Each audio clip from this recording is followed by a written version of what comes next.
check your thermostat right now. Maybe it says 68 degrees, maybe 72. You said it once and forgot about it. But for over 300,000 years, every single one of your ancestors faced the same problem every winter. And they had no thermostat, no insulation, no walls, just their hands, animal bones, and a cold so brutal it would kill a modern human in hours. So how did they not just survive, but thrive? The answer is not what you think, and it will permanently change how you look at your own home.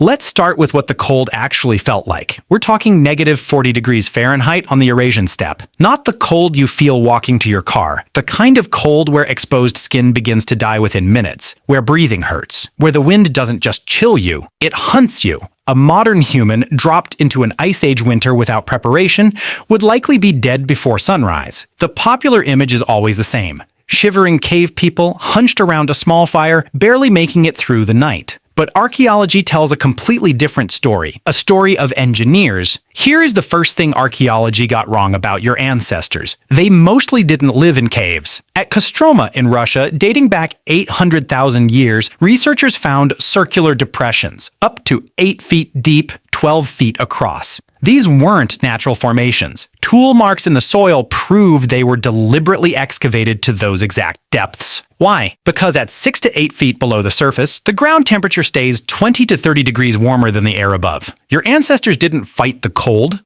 they went below it. But the real sophistication came later. At Dolní Věstonice in the Czech Republic, 26,000 years ago, archaeologists uncovered winter shelters with walls built from multiple layers, each one serving a precise thermal function. Innermost, animal hide, fur facing inward, trapping warm air against bodies. Outside that, dried grass and moss, wicking moisture away. Outermost, woven mats of reed and bark, wind-resistant but breathable enough to let moisture escape before it could freeze and destroy the structure from within.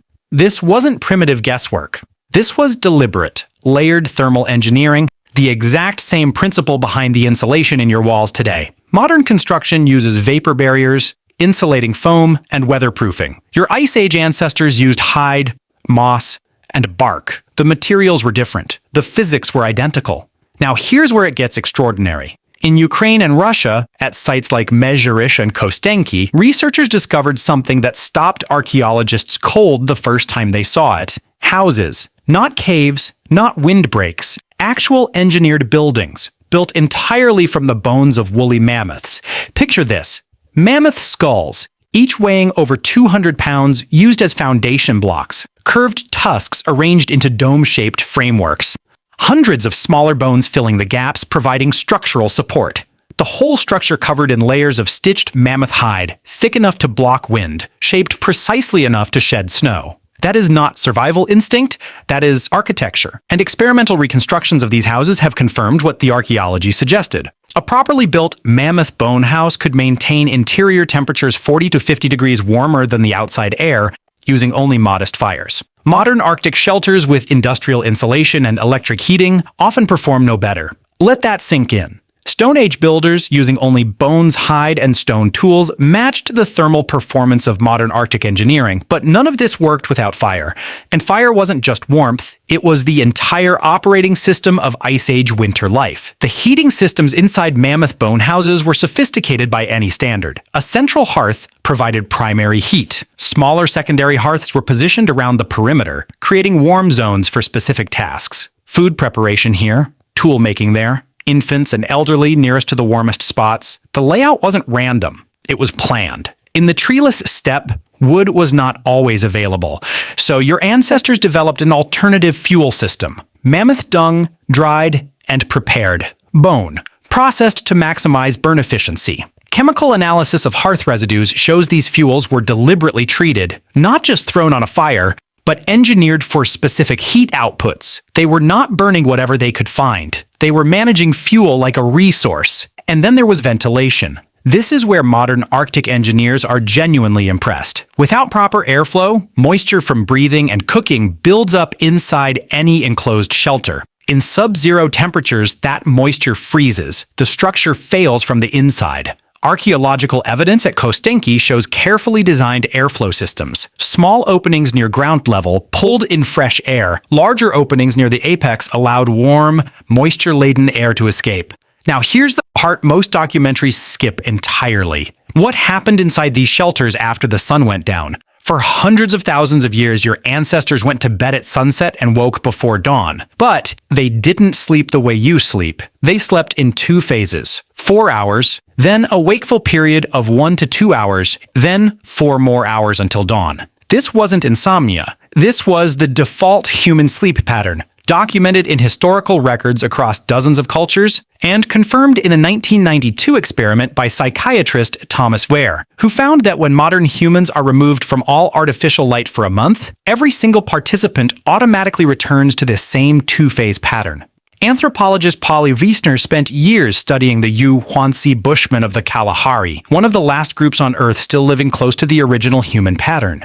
She found that nighttime conversation was categorically different from daytime conversation. During the day, 80% of talk was practical, logistics, hunting, resources. But at night around the fire, 81% of conversation was stories. The campfire was the original theater, the original classroom, the famous Venus figurines found at Paleolithic sites. Most were discovered in winter shelter contexts. The cave paintings associated with this period, many were created during the long months of winter confinement. The art that defined our species wasn't made in the warmth of summer. It was made by firelight in bone houses while the steppe outside was locked in ice. Building a mammoth bone house took 2 to 3 weeks of intensive work by 8 to 10 adults, which means construction had to begin in late summer or early autumn, well before conditions made outdoor work impossible. Analysis of tool wear and seasonal indicators confirms this. These weren't reactive builders. They were planners, with seasonal calendars running in their heads. Food storage was equally engineered. In permafrost regions, underground chambers connected to winter shelters by short tunnels served as natural refrigerators, keeping meat frozen and accessible throughout winter, even during the worst storms. Clothing worked on the same composite principle as the shelters. Multiple layers of different animal hides, each selected for a specific thermal property. Wolf fur, fox. Arctic hare, the innermost layer trapped warm air. The outer layer shed wind and moisture. The same physics as a modern winter jacket, developed independently from necessity, 25,000 years before Gore-Tex existed. And when the shelter was damaged, which was often, it was repaired immediately. Archaeological evidence shows ongoing maintenance throughout winter seasons. Broken bones replaced, hide coverings patched, insulation refreshed. This wasn't a structure they built and hoped for the best. It was a living system they managed continuously. At the end of the Ice Age, as climates warmed and forests expanded, this entire knowledge system was abandoned. Not lost to catastrophe, just gradually made unnecessary. Modern Arctic engineers studying Paleolithic shelter remains have been genuinely surprised. Military Arctic training programs now teach shelter building methods derived from archaeological reconstructions of these 20,000-year-old designs. Disaster relief organizations have adapted these techniques for emergency shelter construction in extreme environments. We lost the knowledge. Then we spent 100 years rediscovering it with modern science, and found out our ancestors had already solved it perfectly, with bones and stone tools. Go back to your thermostat. The number on it represents a temperature your ancestors would have considered miraculous, not because they couldn't achieve warmth. They could, and did, in conditions far more extreme than anything you'll ever face. But because achieving it cost them everything. Every warm night required weeks of preparation, months of planning, continuous physical labor, and an engineering knowledge so precise that a single mistake could mean a family frozen before dawn. The stories you tell your children at night are the direct descendants of the myths told by firelight in bone houses on a frozen steppe. You didn't invent warmth, you inherited it from the most ingenious engineers who ever lived, who had nothing but cold, time, and the refusal to die. The next time the cold comes and you reach for that thermostat without thinking, remember what it cost to get there, and understand for the first time how extraordinarily rare it is to be warm.